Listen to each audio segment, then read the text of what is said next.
Hello everyone, let us discuss about the chapter number 4, heat. Okay, so in the winter season, which kind of a clothes we used to wear? We wear the clothes which is having a wool, so we use woolen cloths in the winters, and in the summers we use light colored cotton cloths. Okay, why we are discussing about the cloths in the chapter heat? Okay, this is related to the temperature. Heat is related to the temperature, and in the winter season the heat is less, the temperature is less, and the heat also will be less, so we have to use the woolen cloths, and these woolen cloths are made up of animal fiber.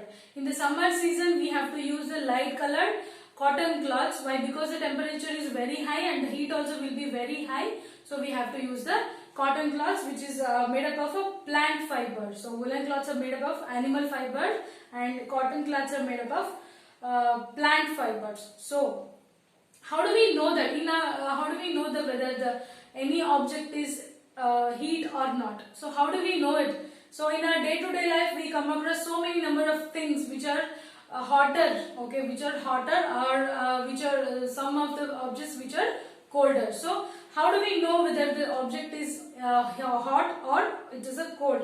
So we often do it by touching the object. So we come across the temperature once we touch the things. So okay, so let us discuss how do we find out the temperature of a thing. So let us take a beakers. So beaker A, B and C. So you have to, first beaker you have to fill with the hot water,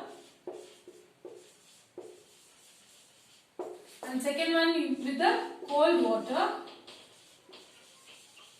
Okay, and the third one you have to mix the both waters. Okay, mixed water. Okay, take a beaker and first you have to put the hot water, and second beaker cold water, and third one is mixed water. So how can we come to know whether the object is hot or not? So when we take a hot water, dip one hand in a hot water and dip another hand in a cold water. So after we dip our hands, we will come to know the temperature. Like after touching the water, we will come to know the temperatures. Okay, keep it for 1 minute and check your hands. The hot water, the hand which you kept in a hot water will become hot. Okay, the hand will become heat, and the hand kept in a cold water will be cold. So we often do this by touching the objects. Okay, by touching the objects we can come to know that the object is hot or colder. Okay, so reliable measurement of hotness of an object is called as a temperature. What do you mean by temperature? Temperature is reliable measurement of a hotness of any object. It is called as a temperature, and this temperature of any objects, it can be find out by thermometer. The temperature can be found by using the thermometer, right? So measuring device of a temperature, the heat or the temperature is thermometer. Got it? So now let us see measuring the temperature. How do we measure the temperature? So when you get a fever, what will you do? You go to the hospital, and there the doctor will check your temperature, body temperature. So it consists of a long narrow tube, the thermometer. Have you seen the thermometer? So thermometer consists of long narrow uniform glass tube. So thermometer will look like this.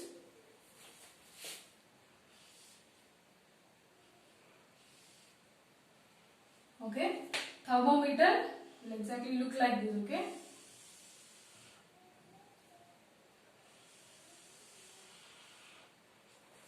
fine. So the thermometer, once you go to the hospital, the doctor will check the temperature of your body, right? So that the thermometer is called as a clinical thermometer. It is used for a clinical purpose. This thermometer is called as a clinical thermometer, and it consists of a long narrow uniform glass tube. This is a glass tube. Okay, this is a uniform long narrow glass tubes, and it has a bulb at the end. So this is called as a bulb at the end, and it consists of mercury. So inside the bulb there should be a mercury. So this bulb will consist of mercury at the end. Outside of a bulb small shining thread can be seen. So outside of this thermometer, the shining thread can be seen. This is called as a mercury. Okay, mercury. The bulb will have a mercury here, and when we check the temperature, start checking the temperature, the mercury level increases gradually. Okay. Outside of this bulb, a small shining thread mercury can be seen. So this is a shining thread mercury. It can be seen outside of the thermometer, and it also has a scale on it. So this will have a scale. Okay, to check the temperature, to check the exact temperature, this will have a scale around from 35 to 36, 37. These are all in degree Celsius. The temperature of a human body can be found out in a degree Celsius. That is, this scale is called as a Celsius scale.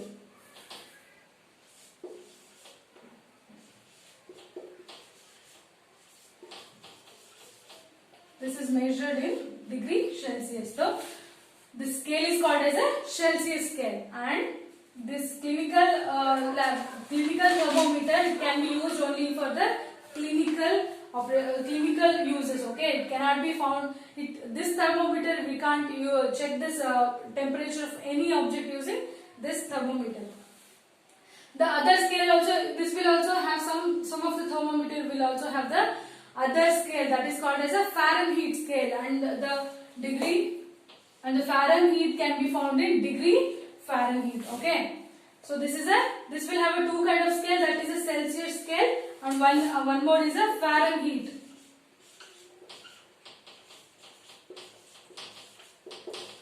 That is a Fahrenheit scale, and it is measured in degree Fahrenheit. So clinical thermometer will have a range from 35 degrees Celsius to 42 degrees Celsius. Okay, the clinical thermometer will have a temperature range from 35 degrees Celsius to the 42 degrees Celsius. This you have to keep it in mind. So reading the thermometer, how exactly you read the thermometer? So now let us check. First we have to note down the temperature.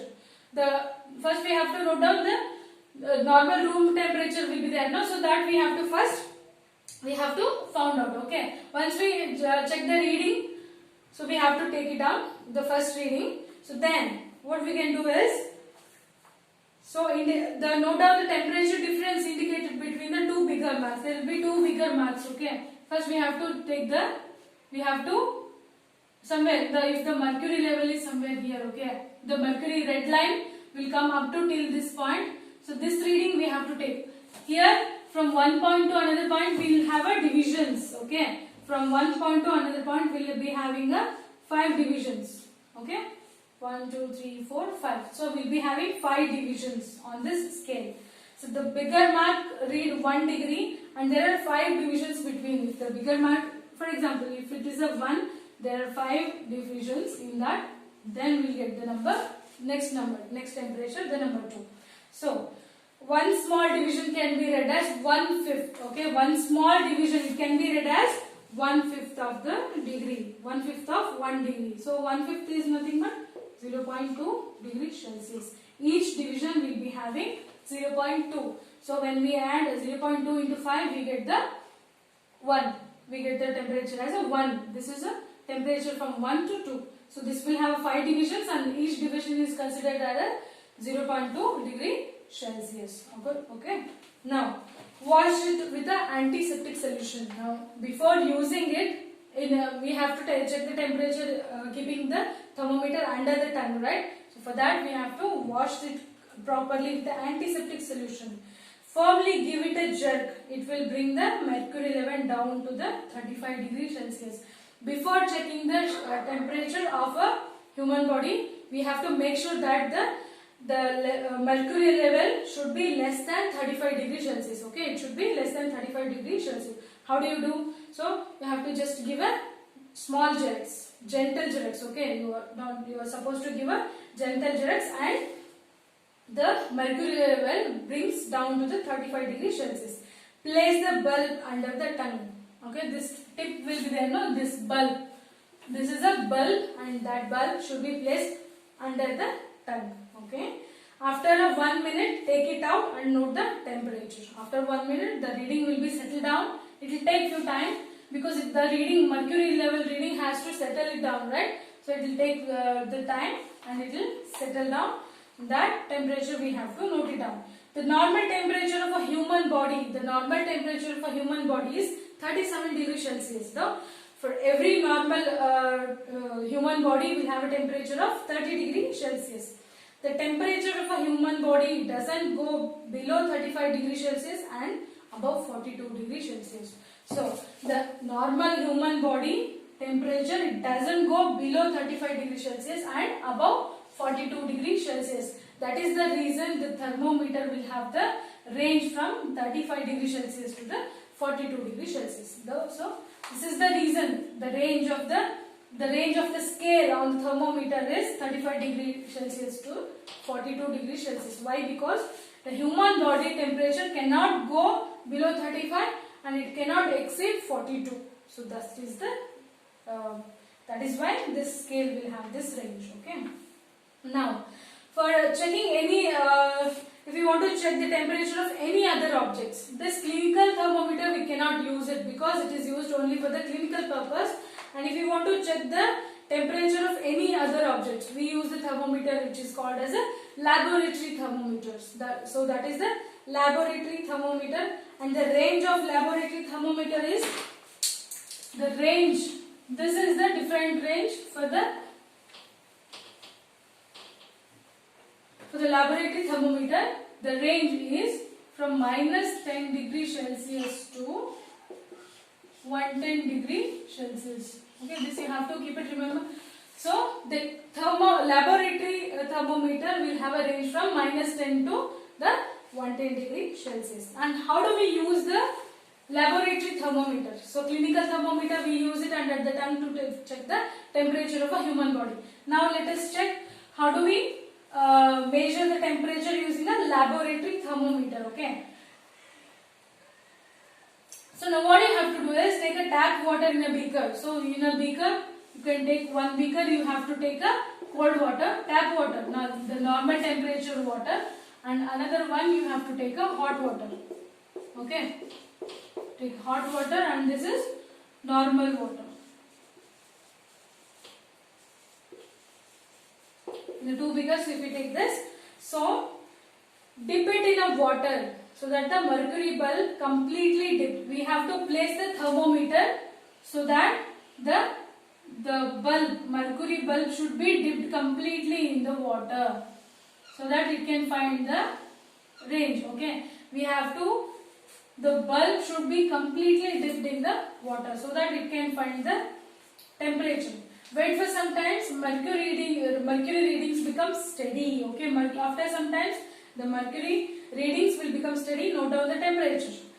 Take a hot water. Now you take a hot water and you have to keep the thermometer in it and you have to wait till the readings becomes steady. So once you take out the thermometer and observe the reading, mercury level will fall down. So what we have to do is, once you keep the thermometer here, I kept my thermometer here. So there is one drawback with this laboratory thermometer. This is a hot water and we have kept the thermometer here. As soon as you take the thermometer, the mercury levels immediately will fall down.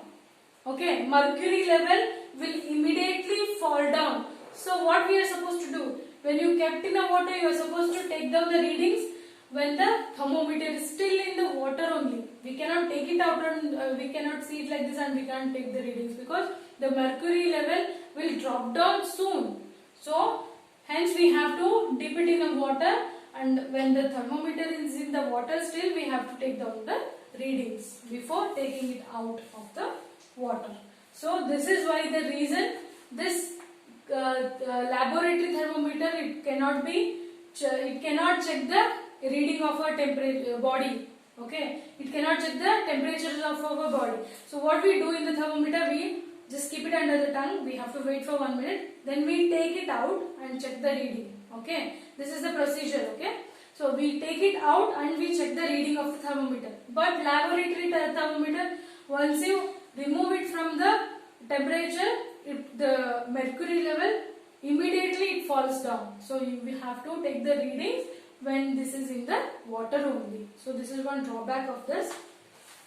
Now let us see transfer of heat. How does the heat transfer from one medium to another medium?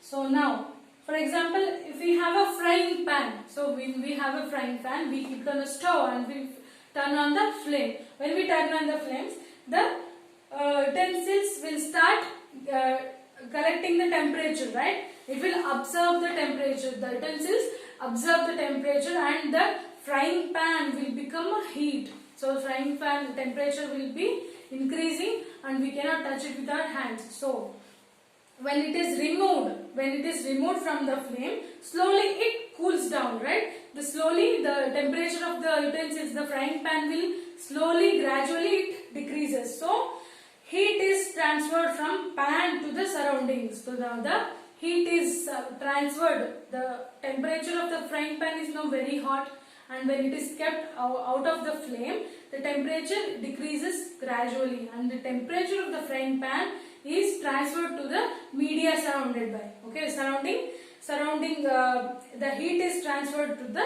surroundings. Okay, the heat from the frying pan is transferred to the surrounding area. Okay, when we keep the frying pan on the flame, the heat is transferred from the flame to the frying pan.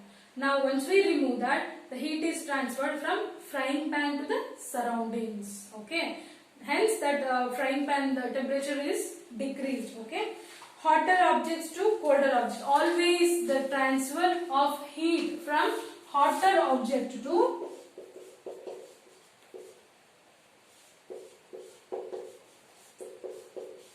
colder object.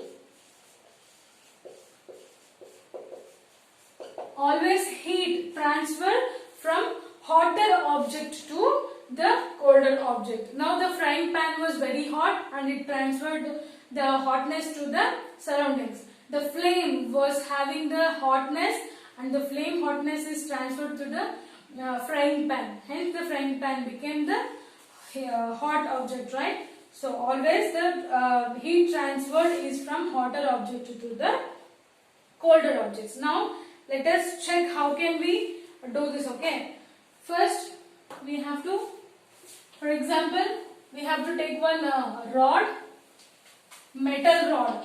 Okay, flat strip. So let us assume this is an iron rod, and this I have to fix it in between the bricks, or we have to make somehow this should stand. Okay, we have to make that this should be some stand should hold the rod. Okay, and on this we have to mark few points, and we have to place the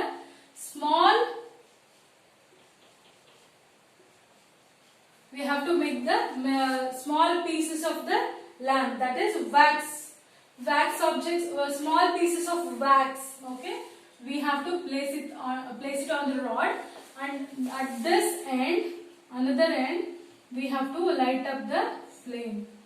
So one end should be candle, the another end it should be fixed. Okay, fixed in between bricks or some stand you can make arrangements. Okay, at equal point we have to fix the waxes, the small pieces of waxes. Once we start the flaming this rod, so once we start the flame, always heat transfer from hotter object to the colder objects. Right now I told you, right? The heat is always transferred from hotter object to the colder object. So in this case, the heat from this light, so heat from this lamp, the candle is transferred to the rod, and this tip will become now hot, right? This tip will become now hot. So this hotness will now gradually, it covers the rod. Okay, it covers the stripe. The hotness will increase gradually. This hotness will increase gradually, like in this way. Okay, because heat is transferred from hotter object to the colder object. As the heat is transferring, the first wax will drop down. As the as the temperature is increasing in the strip, the first wax will fall down. After some time, the second will fall down. After some time, now the whole rod is hottest rod. Okay. Now after few time, after maybe few 1 hour or something, we get the full hot rod.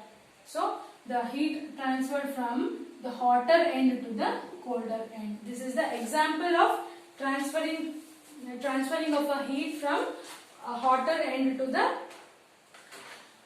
colder end. Okay. The process by which the heat is transferred from hotter end to the colder end is called the conduction. The process by which the heat is transferred from hotter end to the colder end, this process is called as conduction. Okay, this process is called as conduction. The heat transferred from the hotter end. The heat transferred from hotter end to the colder end. This process is called as a conduction. Okay, transfer of heating is called as conduction. So now the material which allow the heat to pass through easily. The material which allows the heat to pass through, it is called as a conductors.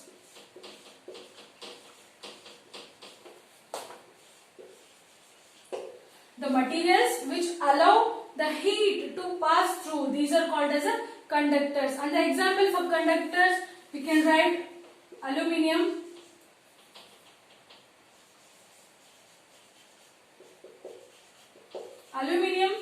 we use aluminium utensils, right? So it allows the heat, then it will become hot, right? Iron, and iron allows the heat to pass through. And also copper allows the heat to transfer through that. Okay, copper, we use current wires, right? In the current wires they use copper. Iron rod, aluminium we use it for making cooking and all, right? We use aluminium utensils. So the object which allows heat to pass through easily, that is called as a conductors. And example for conductors are aluminium, iron rod and copper. Okay. So now the material which do not allow the heat to pass through, these are called as insulators. So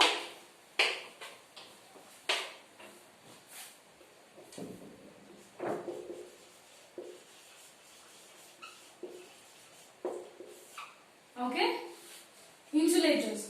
The materials which do not allow heat to pass through, the materials which doesn't allow heat to pass through, those are called as insulator. For example of insulator, we can check plastic, and we can write wood and paper. These are all the examples of insulator. For example, plastic. When I hold a plastic to the flame, it will burn off, but it doesn't allow the heat to pass through. Similarly, wood. When I hold a wood for flame, when I hold it on the flame, so wood will burn, but it doesn't allow to pass through the heat. If I hold a book, and when I burn this book, if this end is burning, this end will not be hotter. So this end will not become hotter. It will just burn. It doesn't allow the heat to pass through this book. So paper is an insulator which doesn't allow the heat to pass through this. These are called as insulators. Okay. So now let us see, water and air are the poor conductors of heat. Water and air, those are called as poor conductors